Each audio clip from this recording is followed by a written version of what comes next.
Hey guys, welcome to Passionate Lives. On this channel we do tips and strategy videos on how you can improve your mental well-being, as well as interviews with passionate people about the kind of things that motivate them and inspire them to do the things that they do. In this video I'm joined by Owen Farmer, who's the founder of the Homeless Advocate Limited. And he's going to share some of his stories about what kind of motivates him to do the amazing stuff that he does in advocating for the homeless people in WA. If you haven't already, please hit subscribe. We're doing one video every day, Monday to Friday, so please subscribe and get all the video content that we're putting out there. And I look forward to speaking to you at the end.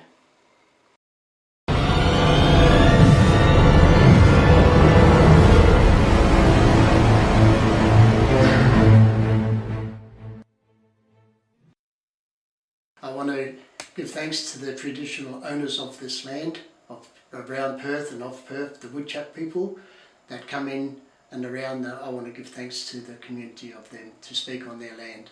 Thank you. My name is Owen Farmer. I'm the homeless advocate all over Australia. My non-for-profit is homelessness. I'm the CEO of my own non-for-profit. It's a valuable asset into this community and all communities that I do everything and reach out to everybody, and it doesn't cost these people that are doing it tough on the streets and with mental health. Wow. And so what motivated you to get into this kind of work? Many years ago I left school at 12 and a half, turning 13, and I never had much education, and I was homeless by 14. I was a runaway child by 15. Things just happened in my life terribly down the road because I was what they call back in those days as a slow learner, and everybody taught me as being slow.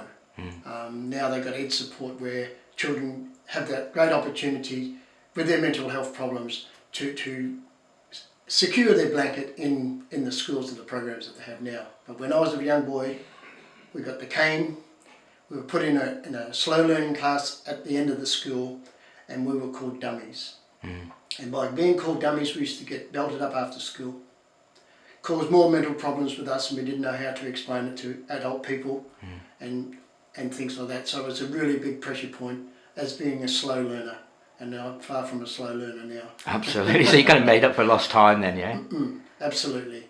And what I like to see now is the greater opportunities of what I do as a role in the community is to help people that are really that have hard structure and don't know where to go. I'm an advocate that I help not only homeless people, I help Indigenous people, I help all ethnic groups all over WA. I travel around a lot of the communities and put my nose in the door to see what I can do to help these people that are struggling through homelessness and offshore mental health. And so you can see the link between homelessness and mental health. That comes up quite a lot for you, does it? Oh, absolutely. If you have problems with mental health, you can't go in there, register for housing and be secure about your integrating with your finances and things like that, because you get lost in the system and you get lost on the street and people will walk away from you instead of walking up to you. So with the solving of homelessness issues, we've got to tap into mental health. With mental health, alcohol, drugs and affordable housing are the four major keys that can help solve a lot of these problems of mental health and homelessness. And so, I mean, like a lot of people have the idea about mental health and what can be done, but you actually put action into it by starting a not-for-profit. So how did that come about? I was talking with another gentleman in 2014. He was homeless at that time, and I thought, well, our stories could link in together and make a movement on homelessness. Homeless was not a big deal around about 2011 to 14.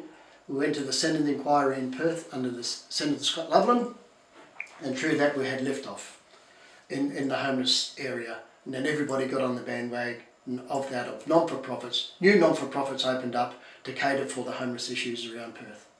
Wow, so you kind of kick-started that whole initiative then, yeah? Yes, I was a part of the team. There was 5 of us that went to Government House and spoke in front of the Senate inquiry. There was an Aboriginal guy, myself, one of the chaplains from Rockingham City, the Salvation Army Church, and this other fellow that was involved with me at that time, yes. And so have you noticed any differences in that time since you got involved? Oh, huge difference. The 2014 there would have been 50 to 60 people between Kwinana and Rockingham. Now there would be only be 15, 16 at the max. Within those 4 years of 2014 to 2018, there's been a huge difference, because it's not only the non-for-profit stepped up and catered for the people who are rough sleepers, there was the non-for-profits that stepped up as well to give shelter, to give showers, to give opportunities of having food and clean clothing, and mental health, with doctors coming to regular destinations for people on the streets to help with mental health issues, to get their orders in, for their prescriptions that they can't afford to go anywhere else and get them. They look after all of that through the doctors, the street doctors, plus the Sky Laundry, all the other people's, the street people that feed the people on Tuesday night, the street chaplains. The Salvation Army does a wonderful job every Tuesday. St Brendan's by the Sea on a Friday does a wonderful job for the homeless people and the rough sleepers and people with mental health. They cater for all of that, so there's a lot of non-for-profits around there that are really lifting their game and looking after these people that are falling between the cracks. Wow. And so what's been the feedback from the politicians that you dealt with over the years?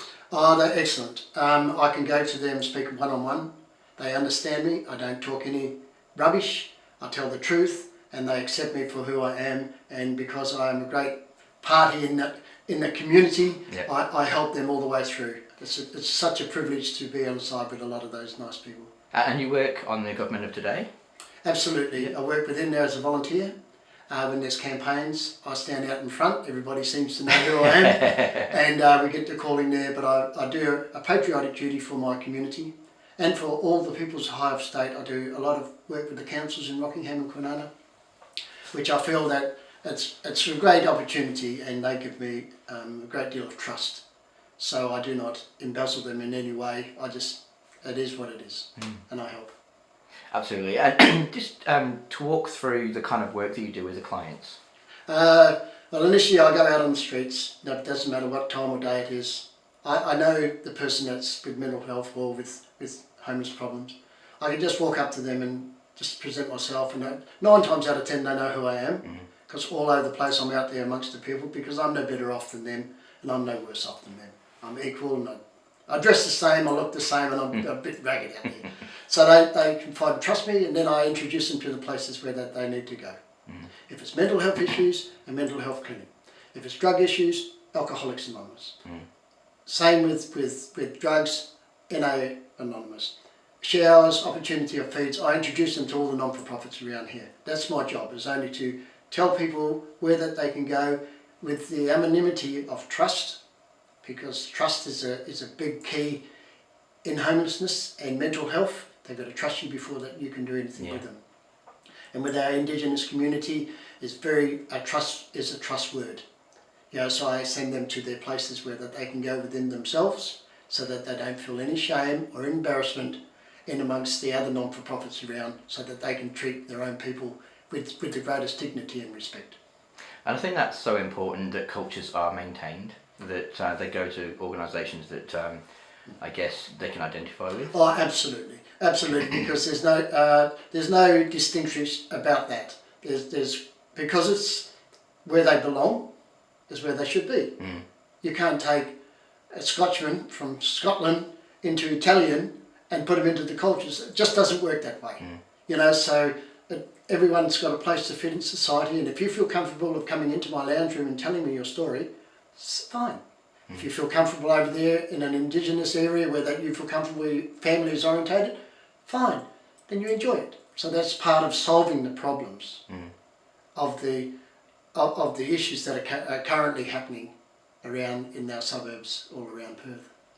And you mentioned the 4 pillars. The 4 pillars. Which do you think is the most crucial that we get kind of? I think mental health. Mental health. I think mental health. If we could put a cap on mental health, I know everybody's doing a lot of stuff for mental health. It's just getting out in the long-term plan, which they're doing, which takes a long time. We can't fix it up just overnight. Through that, intervene with that huge problem of mental health. Then we can break down the barriers of incarceration. We can break the barriers down of homelessness, and we can break down the people that are just walking around with nowhere to go. Yeah, and I think mental health is, like you said, it's so important that we get that kind of sorted. Absolutely. Mental health is the key to a lot of things. Yeah. You know, if you haven't got a good state of mind, you can't hold a job. If you haven't got a good state of mind, you can't have a driver's licence. So, you know, to getting on top of those major issues, the 4 keys of sobriety, of living, well then we'll be struggling all the time if we don't do something about it. Absolutely. And so how do you get clients? Like, are they referred to you, or do you kind of just bump into them in the streets? Or Well, there's 3 categories. A friend of a friend of a friend. Yep.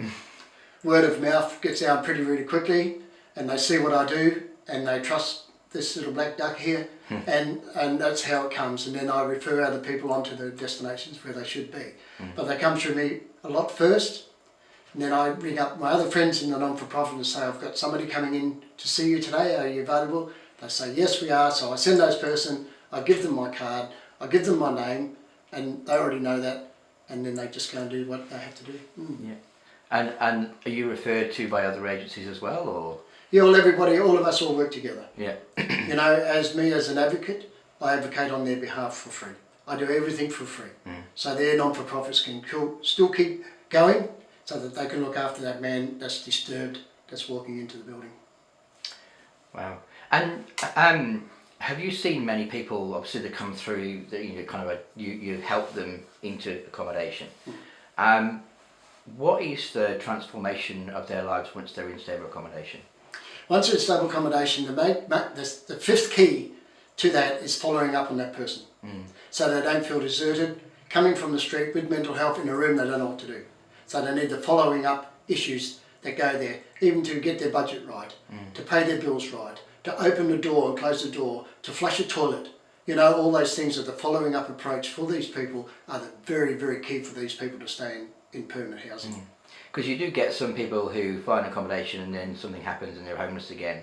So do you see that kind of affect much, or? Not a lot now. In the early intervention, yes, because people didn't have the follow-up. They didn't know what to do. They thought they were doing a fantastic job getting them off the street into housing, but then the bills started to come. Then the way of the income that comes into a person that's been on the street is not a lot of money. I can do it very, very easily because I've been trained over 25 years. But a person who comes in off the street has got $500 a fortnight. He's got to learn how to budget. And when you have the mind-altering substance in your body, and you've got to try and clean that out, without that supporter behind you, or without that person who wants to sponsor you, you will slip through the cracks again and you'll be back out on the street. Wow. And so what does the future hold for the advocacy, for the homeless work that you do?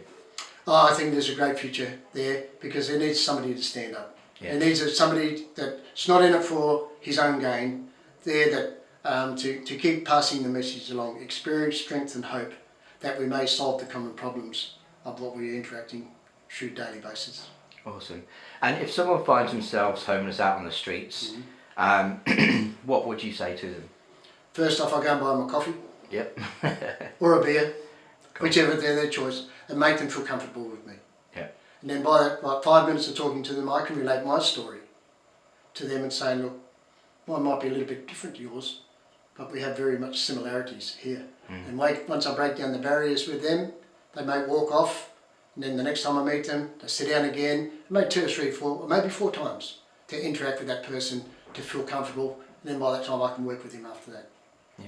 I had a lot of people in my home many, many years ago. I don't do it anymore because there's a lot of places around Perth that these people can go to. Before 2014, they never had anywhere to go. They had the salvos, of course, and they had backpackers, of course, you know, and all that type of jazz, but they never had that affordability to go into a hotel or somewhere like that. Yeah. And so someone who's depressed, anxious, or, you know, on the streets, would they be able to contact you, or how would they? Yeah, absolutely. I've got a card. It's got my photo on it of the ID, so the person is looking at who they're talking to. It's got my telephone number underneath so that they can ring me. And I have my secretary, Pam Ruddling, that does all my paperwork for me and on the internet, because I'm illiterate. I can't read or write, so I have wonderful people that can do all that for me. I can talk, I can tell my story, and that's all I can do, but I have other people that are catering for that. So they can contact the internet that my company is with, then my secretary Pam can get hold of me, then they can pass the phone numbers across and then I can talk them, and then I can meet up with them. Awesome, and we can leave your details in the description box below, so people can Yes. give you a ring, or you've got a Facebook page Yes. as well, yeah, so Yes. they can jump on that. Yes. Just one last thing, just a message of hope. So years ago, homelessness was a huge problem. You're saying it's improved now. What hope is there now for someone who's homeless? Well, the experience of a lot of things. The experience of a lot of people that have come down the same road as me. The experiences, the strength from the community that can solve the common problems that within that community. That's where the strength actually comes from the other people's life stories, where that they can get together and appreciate each other and help that person that's battling. Especially with mental health. Mental health is a huge thing because people don't want to touch you with mental health. Because it's got to be the experienced people to do that, right? But once you win confidence with all my brothers and sisters out there like I do, and I'm no special to anybody else, but I just seem to just get through and then help them ease their thoughts and their souls, because everybody's got a soul. They cry out for help and they don't know how to get it. But it's people like me that guide them into that area where they may get a little bit of success. And that kind of boosts you on, yeah? That helps me. That helps me because I can't read and write, but I can do other things. I've been tormented all my life as a little boy. With my literacy and my slow learning difficulties, I've been tortured all my life. But if I can sit down with a fellow of any ethnic grounds and talk to him on that same level, well then I'm achieving something. I'm planting a seed in this man's mind or this woman's mind. I'm planting that seed of experience, strength and hope that we may be able to solve your problem. Thank you. What a wonderful thought to leave that on. Thanks so much for coming in, Owen. Thank you, Connie. Hey guys, that's all we've got time for today. I really hope that you enjoyed that interview with Owen and that his story inspired you to go out and proactively support a cause that you believe in. Owen is a prime example of someone who's been through some terrible stuff, but he's turned his life around and he's now helping and supporting a cause that he feels really strongly about. In that act of proactively helping other people, we are actually reducing our chances of becoming depressed or anxious. So please get inspired by Owen's story and other people are like him, who are turning their life around and are supporting other people. We are putting out a video every weekday, Monday to Friday, so I really encourage you to subscribe down below so that you get all the videos that we're putting out there. And also want to encourage you to leave a comment down below about the kind of causes that you care about. So are you really passionate about helping the homeless or the Indigenous or youth at risk or older people? What is it that you really believe in, that you think is a really strong cause that you want to help? And not just thinking about it, actually going out there proactively and getting involved in a cause that you feel passionate about. Not only will you make friends, you'll feel that you're helping people and you're actually going to be reducing your chances of becoming depressed or anxious. Thanks for watching this video and I look forward to seeing you in the next one.